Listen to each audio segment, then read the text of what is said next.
Hello cherubs, this is the second lesson in your set of lessons teaching you all about projectiles, and in this lesson what we're going to look at is finding the maximum height of a projectile, the horizontal range, which is basically how far it's gone horizontally before it hits the floor again, and the time of flight, which is basically how long it takes before it hits the floor again.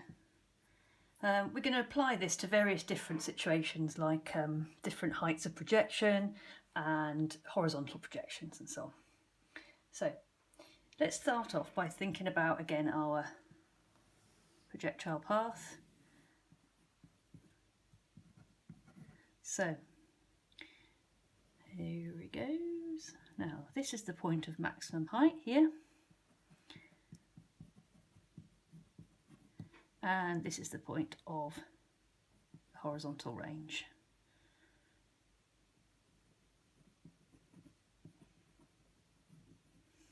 Okay, so what happens at each of these two things? Well, at the maximum height, just like if you were throwing something up in the air and it would come back down again, ignore the fact it's going horizontally, it's irrelevant. Just think about it going up and down vertically. So the velocity at the top, the vertical velocity at the top is 0. Okay, so maximum height, Vy equals 0. So we can use that fact to find the maximum height. So looking at the horizontal range, when the particle hits the floor again, here, the vertical displacement is 0. It's gone all the way up and back down again, and now the vertical displacement is 0.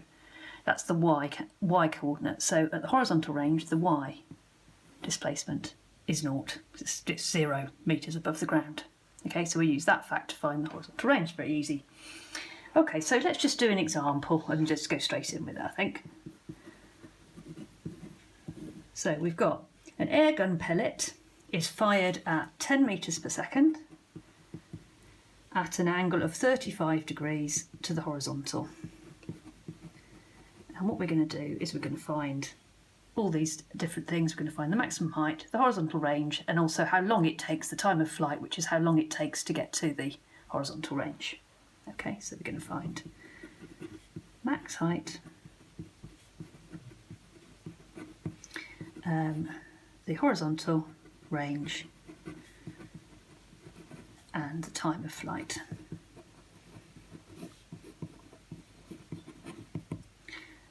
Okay, so first of all, at the maximum height, remember, velocity vertically is 0. So at max height, you always state these things at the beginning when you're doing an exam question. At maximum height, Vy equals 0. And what we're going to do is look at the motion vertically. Ignore horizontal, we'll just look at the motion vertically. So state that, underline. Right, so let's do UVAST. Uy, Vy, A, Y, and T. Okay, so Uy is going to be 10 sine 35. Vy is 0. A is minus 9.8. Y is what we're going to find, that's the maximum height. And T, I'm not interested in. Okay, so I'm going to use V squared is U squared plus 2AS. So I'm going to put 0 equals 10 sine 35 all squared, plus 2 times minus 9.8, don't forget that, minus 9.8 times y. Fill around with that, rearrange it. I've got 19.6 y equals 10 sine 35 all squared. So y is going to be 10 sine 35 squared, all divided by 19.6, which will give me a maximum height of 1.68 metres. So on my picture here, basically this height here is 1.68 for this situation. The horizontal range, y equals 0. Again, we're going to look at the vertical motion therefore. Write down all your UVAST. Uy is 10 sine 35 again. Vy, not interested in. A is minus 9.8. Y is now 0. And T I'm going to find. Now this is going to be my time of flight. how long it takes before it has a 0 displacement vertically again. So what we're going to use s equals ut plus a half at squared. So we've got 0 displacement equals 10 sine 35 times t plus a half times minus 9.8 t squared. I'll fiddle around with that. Take t out first of all as a common factor at the front. So I've got 10 sine 35 minus 4.9 t in the bracket. This will give me two solutions, t equals 0, which is at the start. I'm not interested in that. Obviously it starts off at a 0 displacement, and t equals 10 sine 35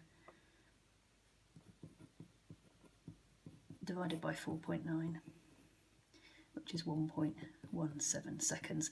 Now that is basically my time of flight.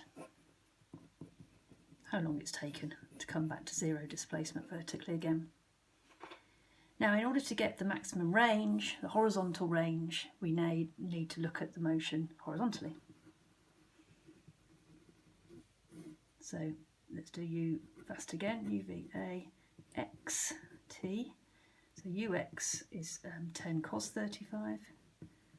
Not interested in vx. A is 0. X is what I'm trying to find, and I use the time of flight, so 1.17. But again, the unrounded version, please. Okay, same equation, s equals ut plus half at squared, always write that out. So I'll have x equals 10 cos 35 multiplied by the unrounded version of 1.17. Half at squared becomes 0, so my horizontal range is going to be 9.59 metres. You calculate that yourself just to check. So that's my horizontal range.